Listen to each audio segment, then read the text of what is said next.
Hello, everybody, and welcome back to the Down the Tee Tennis Podcast. We're here to round up the tournaments we've had since Wimbledon when we last made a podcast, and also look ahead to the upcoming Canada Masters, which is next week as we're recording. So we'll go through the results we've had since Wimbledon. There's been quite a lot of tournaments, mainly at ATP, well, all at ATP and WTA 250 and 500 level. Quite a few different events. And a mix on grass, clay, some hard courts. Quite a lot of clay is mainly what we've had, but we'll start on the ATP side in Bastad, the Swedish Open, where Francisco Cerundolo won his first title, beating Sebastian Baez in an all-Argentine final. Interesting result there from Cerundolo, who also went on to have a good run in Hamburg the following week. But in the same week, the Newport 250 event, the only grass court event we've had since Wimbledon, we had Maxime Cressy taking his first title, being Alexander Bublik in the final. Cressy playing in his third final. Interesting to see him make a breakthrough there. And Hamburg, as we mentioned, we had another first-time title winner on the ATP side, Lorenzo Musetti, beating Carlos Alcaraz in the final. Quite an interesting one there between two really promising young players. Musetti playing in his first final. First time Alcaraz has lost the final.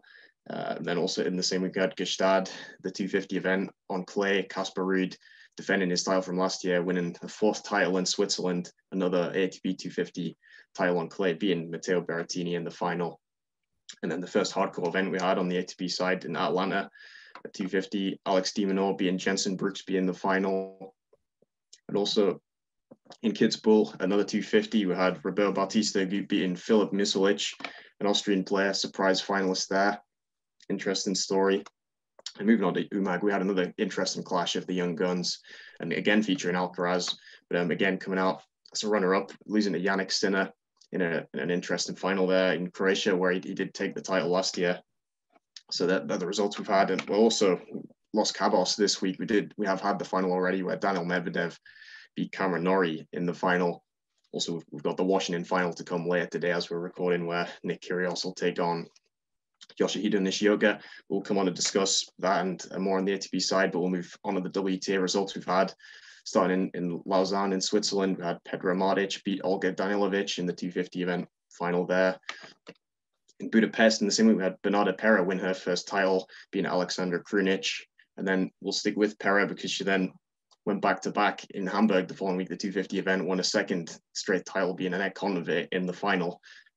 When Pera winning both those tournaments without dropping a set, really impressive, having not won a WTA title before. And also a 250 event, this has all been on clay. In Palermo, Irina Camelia Begu beating Bronzetti in the final. Moving on to Warsaw, another 250 event in WTA, also on the clay. Had Caroline Garcia continuing her impressive form recently, defeating Anna Bogdan in the final.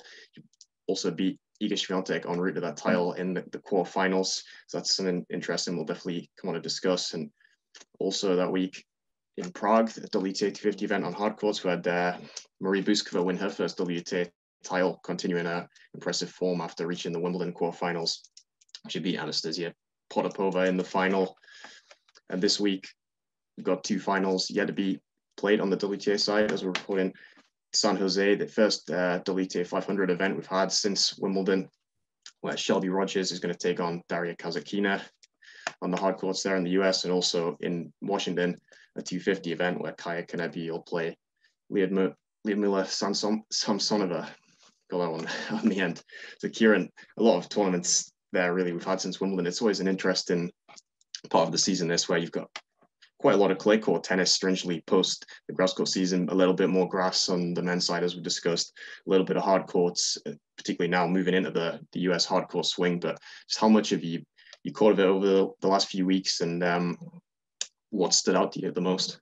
Yeah, for me, this is a really weird part of the season where there's a lot of tennis going on, but there's a lot of tournaments, but it's just, there's a bit of a come down post Wimbledon. It's like, okay, there's more tennis, but it's not the greatest. Well, it is obviously great tennis. It's the top professionals in the game, but but the tournaments aren't big. There's a lot of clay tennis, weirdly, and it's like you're wanting to see your spot patterns in form, which players are playing well, which players are looking good for the next Slam tournament, the US Open, but a lot of it's on clay. Weirdly, you have this weird European clay swing where it's like, you know, I don't understand why. Well, it's obviously beneficial for players getting ranking points on the board, getting prize money, a lot of it being in Europe as well. I think Europe's relatively easy to travel around for pro players on the circuit. So, you know, it's probably very beneficial for them for many reasons. And to be honest, it's a silly attitude in tennis to only focus on the slams. Back in the day, even as recently as the early 2000s, players used to try and promote the tour more, travel around. You'd get big players playing 250s, maybe for an appearance fee to try and promote that tournament a bit and get bums on seats in you know, places where they wanted to promote the game. So it's important, you know, that tennis travels. But it's a weird part of the season because you are on a bit of a post-Wimbledon come down and there's a lot of clay tennis going on weirdly. So, you know, my main takeaways from it actually on the ATP side is sort of Carlos Alcaraz continued fantastic form, reaching 2 finals, but we've seen him lose finals for the first time, twice in a row, to 2 young Italians, Lorenzo Musetti, who, you know, he showed great promise on clay in the past, but maybe took a while to build on his breakthrough last year. And probably we need to see him prove himself on other surfaces more, but a big breakthrough for him to finally get his hands, well, I say finally, he's still so young, on an ATP title in a 500 as well against Carlos Alcaraz. And then Yannick Sinner, you know, another win over Carlos Alcaraz, I believe. We're going to come on and talk a bit about the Canadian Open later, and that's a possible semi-final matchup on the men's side. So it's interesting to see that rivalry developing. Absolutely, it is, and I think that is a good place to start on Alcaraz, who, you know, obviously one of the biggest players we've seen in action since Wimbledon. It's been, and as you mentioned, it is good for the tour to see as many top players as possible play some of these small events, the 250s, even the 500s at the time of the season where the focus isn't so much on the slams. But it was great to see him in action and get into 2 finals there. But as you say, interesting to see him actually losing a final for the first time. You know, he'd won all of his previous appearances in ATP finals without losing a set, and it just been such a dominant rise seemingly where, you know, no one had really stood in his way in those matches. But it has been interesting to see him kind of get pegged back a little bit, and for it to be by 2 of the guys who have really been identified as the other real potential stars of his age bracket, in Sinner and Musetti. So I mean, to see Sinner get a second straight win over him in a big match following the Wimbledon meeting recently in the 4th round, and then do it again in a final. Quite interesting, I think, for him to now take the lead in that head-to-head early on. It's going to be, it's great to see that rivalry building already at such a young age between, I mean, those 2 who I think are both going to be right at the top of the game for the next decade or longer, you know, providing they stay healthy.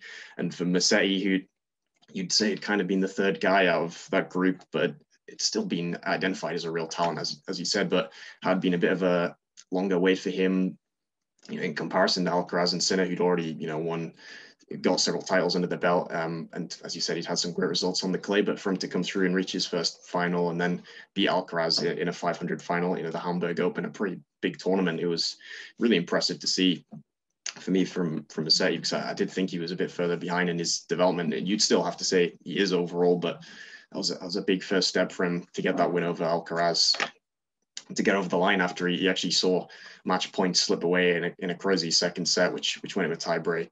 Alcaraz showing, you know, a lot of fight there to take it to a 3rd set when he hadn't quite had his best in that match. But I mean, I was really impressed how Musetti came back in the final set and got over the line. I did think it would be difficult for him after he saw those match points slip away and haven't served for the match. So yeah, an impressive sign for him.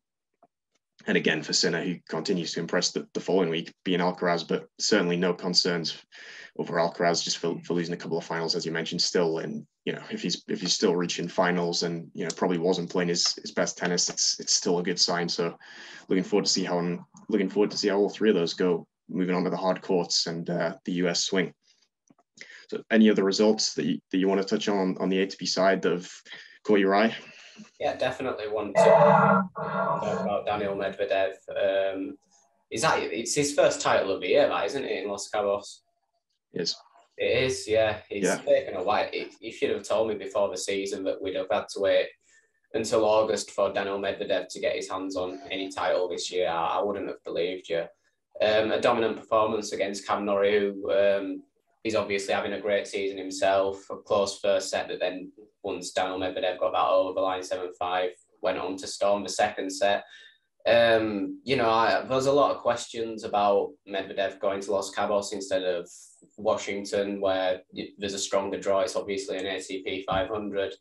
I think it's actually a relatively smart move, and I'm not even talking about there was probably an appearance fee paid for him there that made it quite lucrative. It's a chance to build confidence. Obviously, the US swing is going to be important for him. He hasn't been able to try and have breakthroughs have a breakthrough at Wimbledon this year. He played a bit of a grass season beforehand, but he didn't get to try and build further on that. That also meant it was 2 weeks where he was pretty much out of action during Wimbledon. I'm sure he'll have been training hard. So yeah, he's playing a smaller tournament, slightly worse draw, although it wasn't a bad draw. Get some confidence under your belt ahead of what is such an important part of the season for him, going into the US Open as a defending champion. Points to defend. I'm not sure how much of a threat he has to his number one ranking if he does drop points at the US Open. I think if he goes quite far, he should be okay, shouldn't he? But obviously a first round or second round defeat could see tables turn. So yeah, an interesting note for Medvedev, and I think a really important win for him there. Yeah, absolutely. It was an important win, and as you say, I think it turned out to be a good move to go to Los Cabos and end that little bit of a title drought that you mentioned. He had lost 5 straight finals since winning the US Open last year. He hadn't won a title, so it's quite, like you said, it wouldn't have expected it to be kind of almost another year before we saw him pick up another title following that slam breakthrough. So an important one for him, definitely heading into a part of the season, which, I mean, he's been fantastic since 2019, where he reached the US Open final, and he's had so much success at the other events leading up to the US Open. So again, very much among the favorites there, it has to be said. And Norrie, I think, definitely got to be mentioned just for even reaching another final, as you mentioned, well beaten in the end. But it's his 11th ATP final he's reached, and 10th since May of last year, which, I mean, just shows what a fantastic last year to 18 months. Well, he's had, definitely, and his 4th final this year. I mean, the consistency he's shown really across, all surfaces, different types of events, conditions. It's been so impressive to see that he's continued that, in his first event since his big breakthrough at Wimbledon, reaching the semi-finals to back on the tour, and he's, going deep in another tournament. I think Norrie, on what you'd say his favourite surfaces, hard courts, he's looking good going into the US Open series. Definitely, I think he's going to be a contender to have another strong run there.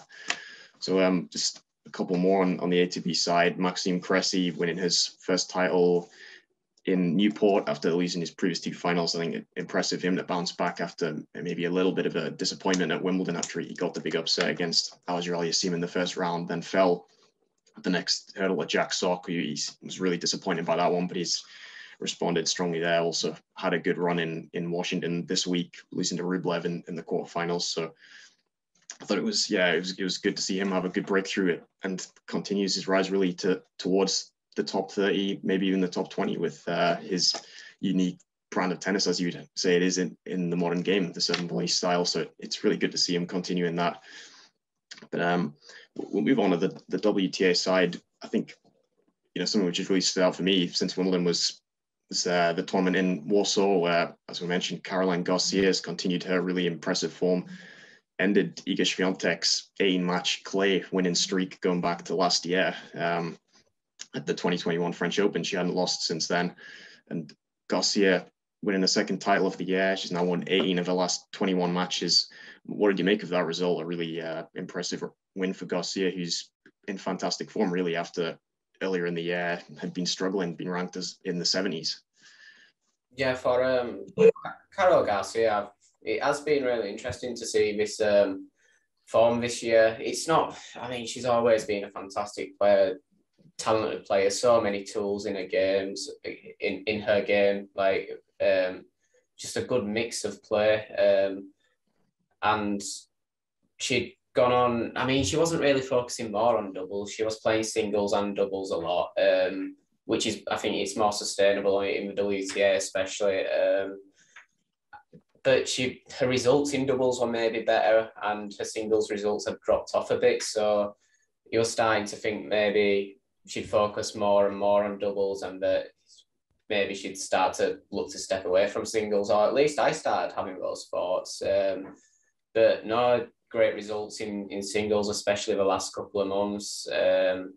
So and that run as well, beating Iga Świątek on the way, Iga back on the clay, where she was completely dominant during the clay season. She was ridiculously dominant. Also a home tournament for Iga. That was an impressive win, and then going on and wrapping up the title, she'd already taken out the biggest threat probably in the quarterfinals. So she probably stood up to the pressure and expectation after that. You know, it's always a threat when you see a player take a big result like that, they come off the high of a match like that and then take a defeat in the next round to someone who you think, they've got a great chance here. But no, she just carried it on, probably became, for me, she was the favourite left in the draw after she removed Iga, and she stood up to that and wrapped up the title. Absolutely, it was impressive to see how she handled that, and yeah, such a talented player, as we know. I mean, it's going to be great and really interesting to see if she can carry this great form she's found in the last couple of months into the US hardcourt season, because I think she's someone who's dangerous on all surfaces, and you know, back into the top, I think top 35 now. As I mentioned, she'd been, I think, as low as 75 earlier in the year, so it really is going back in the right direction. Someone who's been in the top 5 of the rankings. It's good to see. I think she's a great player to watch. And also Bernarda Pera, who we touched on earlier, hadn't won a WTA title, but won 2 back-to-back without dropping a set. I think it was 18 straight sets in total, because for the first of those 2 tournaments, she came through qualifying as well without dropping a set. So, I mean, that really was an incredible run, not something that I'd expected. Just on the WTA side, is there anyone else you want to touch on, Kieran? I mean, I will say for Bernarda Pera, and this is going to come across quite bad, but it's one of those names that you just see in a draw and you don't really think anything. You know, you don't really see her as a contender for titles. So to win 2 tournaments in a row, 2 weeks in a row, back to back, like that was a strange one, and you don't always want to react massively to something like that, because remember, Beatriz Haddad-Maia in the run up to Wimbledon put up some stunning form on the grass, and you know, I think I had her as a contender for the Wimbledon title because of that. I think I had her at least quarter, maybe semi-final in my predictions, and then what did she go out in the very first round of Wimbledon in the end, or was it the second? Yeah, she did in the first round. So I mean, I think it hurt a lot of people's predictions, I think. Yeah. But anyway, I mean, it is important to note both of these tournaments are on clay as well. So once again, it's does it really change your opinion going into the US Open? But seeing a player in form like that, there is a little bit of a question in my mind of, you know, when we come to predicting the US Open, a few weeks away still, is she going to be worth a shout? So we'll see. We'll continue to follow her progression. I wanna give Emma Raducanu some props. Managed to get a couple of wins in the Washington Open, you know, for a player of her age, you know, with the expectation that she's got on her, and people saying she doesn't win much anymore. Yeah, like I say, people see her doing a lot of losing, but she also does plenty of winning as well, getting through first and second rounds into the quarterfinals. She's doing just fine, in my opinion. So let her continue her development. Elsewhere, it's hard, really. There's been so many names and such a mix of winners. So it's hard to really choose who to focus on. I would say what we saw at the Prague Open was the depth of talent of Czech tennis at the moment. It's Czech women's tennis at the moment. Mary Bouskova coming through to win the title. Young Linda Noskova, I think 19 or 20 years old at the moment, making it through to the semi-finals. When you factor in, you've got the Frubertova sisters as well, who are a bit younger. I think Linda Frubertova, she did play a bit on the main tour earlier in the year, got a couple of wins as well. And then she's got her younger sister, Brenda, who I think she's playing senior ITFs, but not stepping up to the main tour just yet. But like I say, she's a year younger, I think.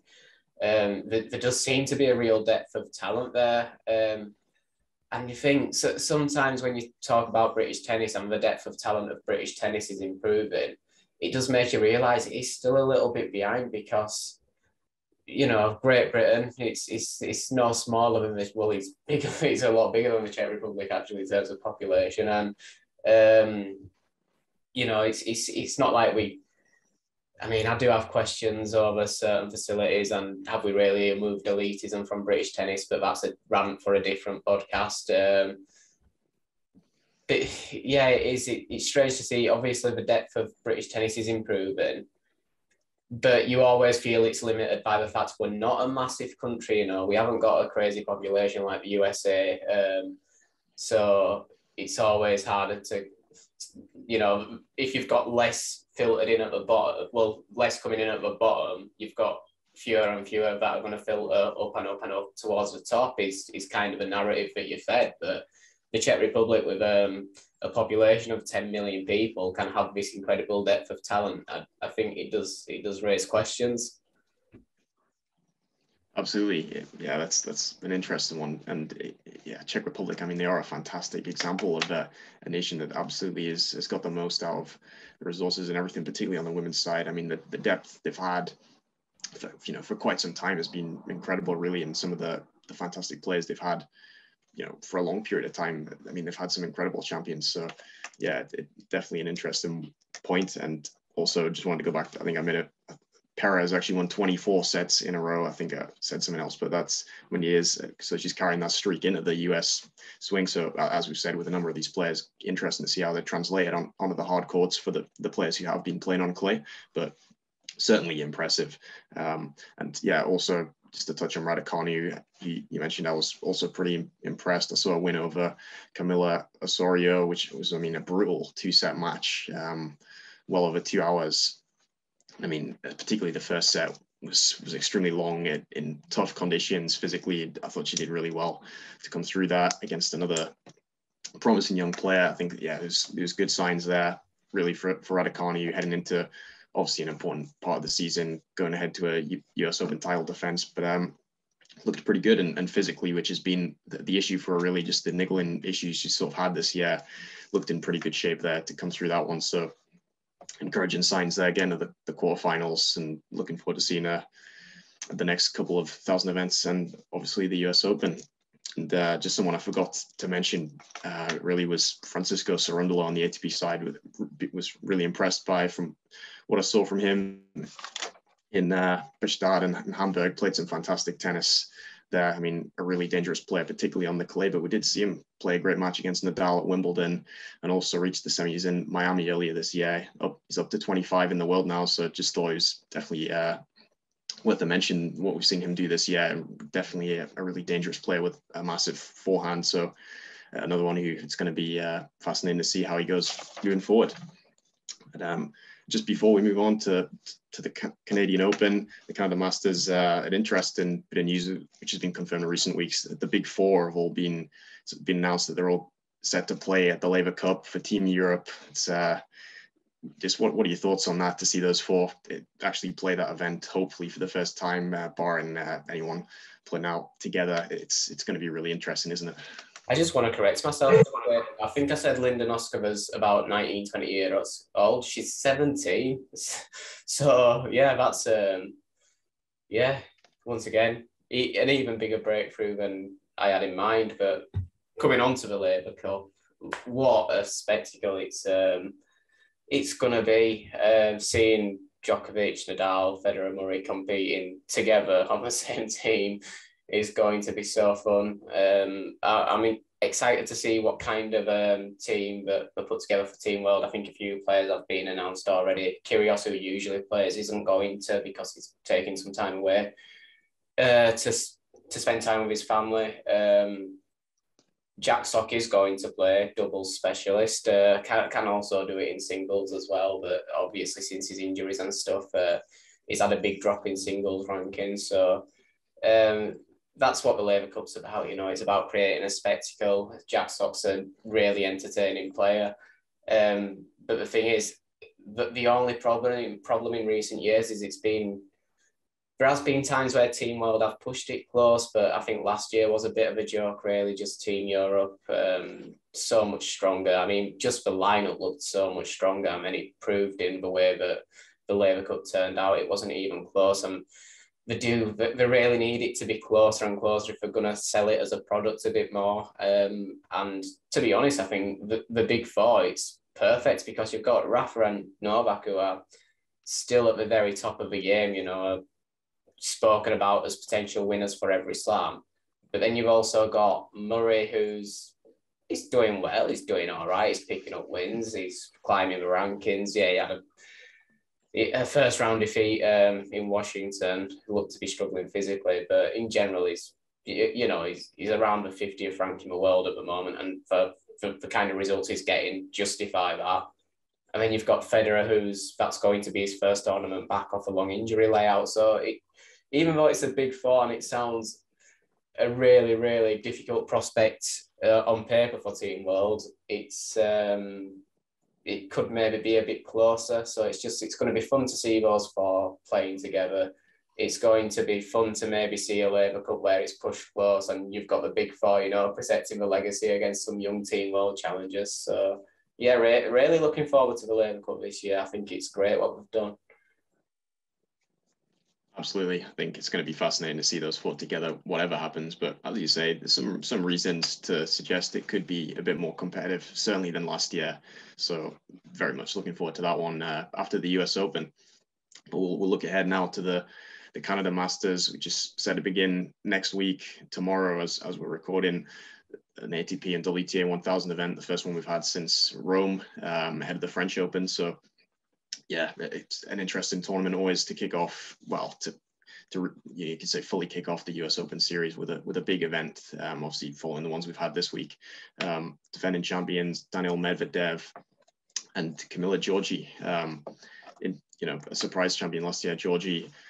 Medvedev looking to, as I touched on, continue the fantastic results he's had at this period of the season. But the men in Toronto this year, the men are in Montreal and the women in Toronto. But just looking ahead to the tournament, who do you see really as the strong contenders here? We'll start on the men's side, and any really interesting early matchups.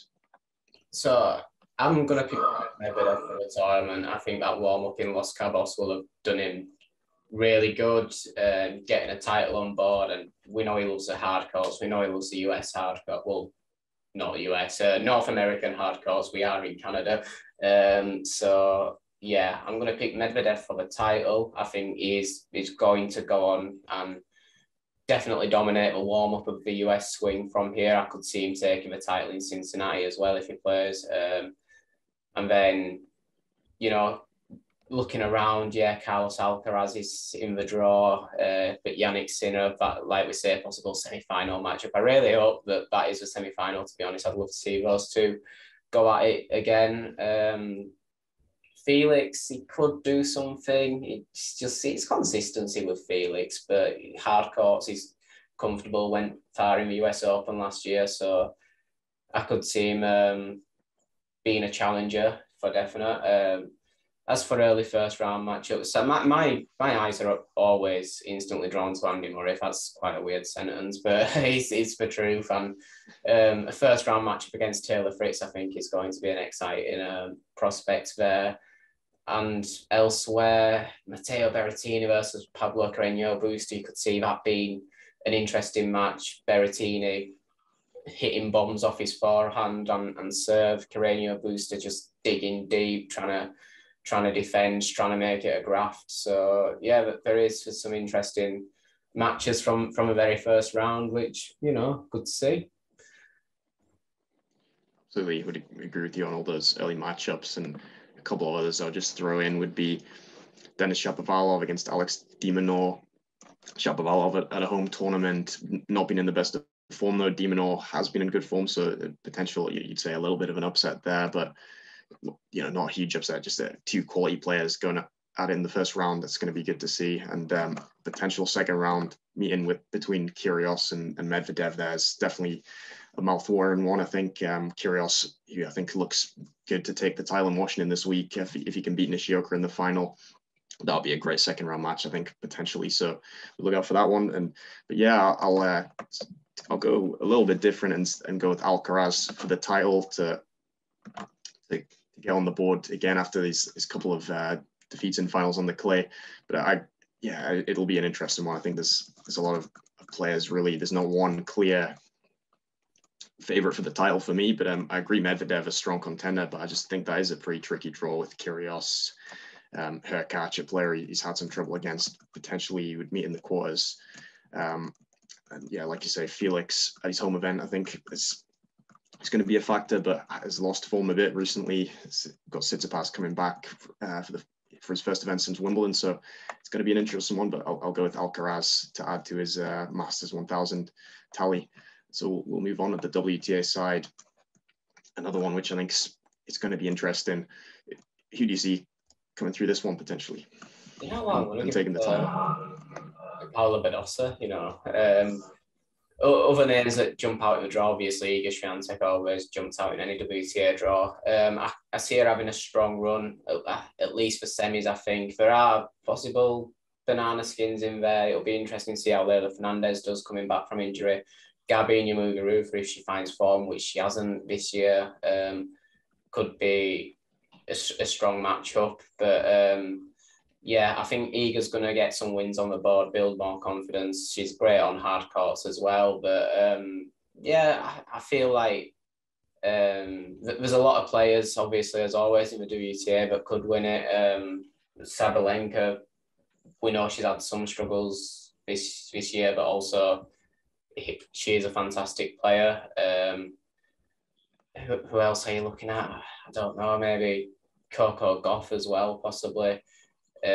So it is like we always say with WTA, anyone can come through and win it. And that's kind of why I've gone with Paula Badosa. She won the Indian Wells in 2021, obviously not part of the US Open swing, but part of, you know, it's a hard courts in the USA. So she's confident on hard courts and she's confident in the US. So yeah, I'll go for Paula Badosa.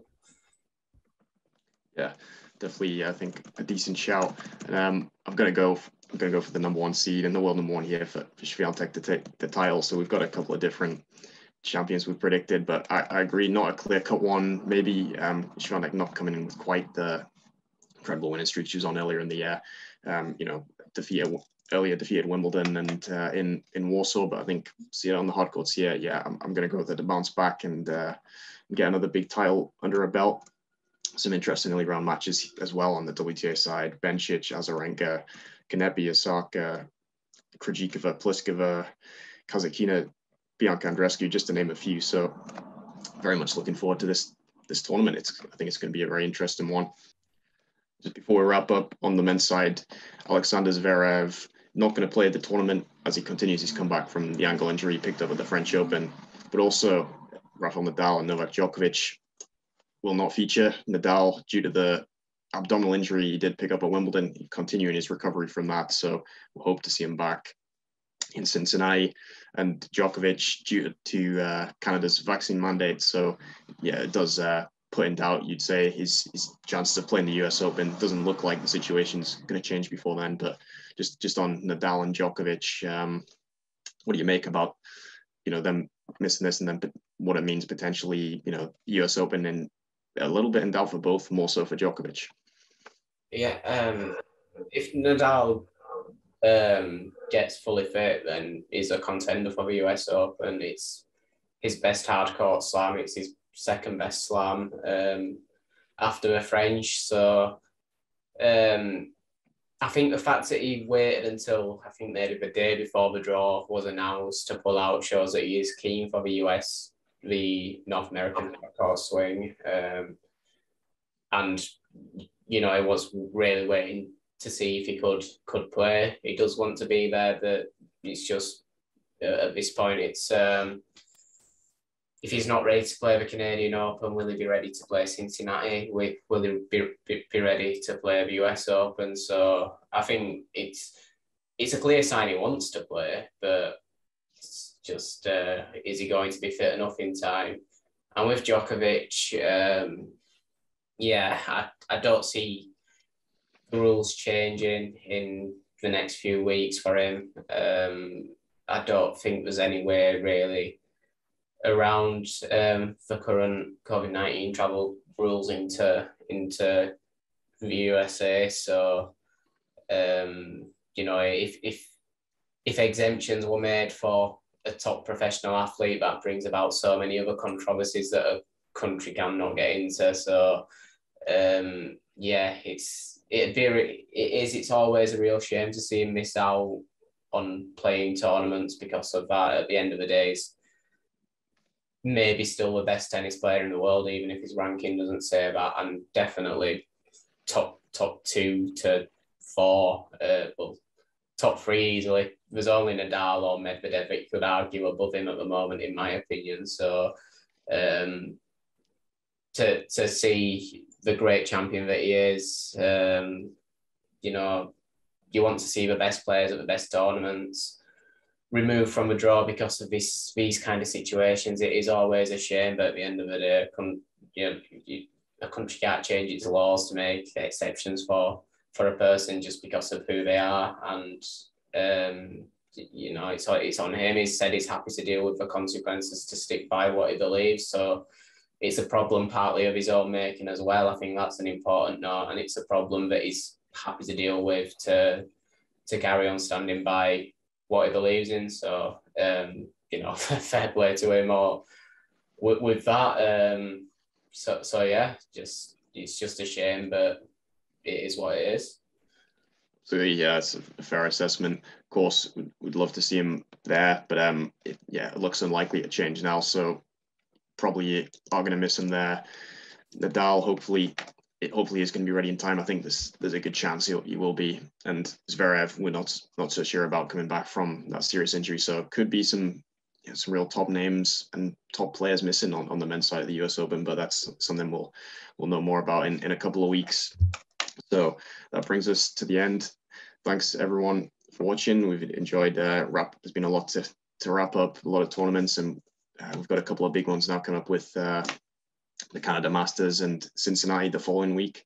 So we'll be back to cover those soon. Thanks again, and we'll see you ahead of the US Open.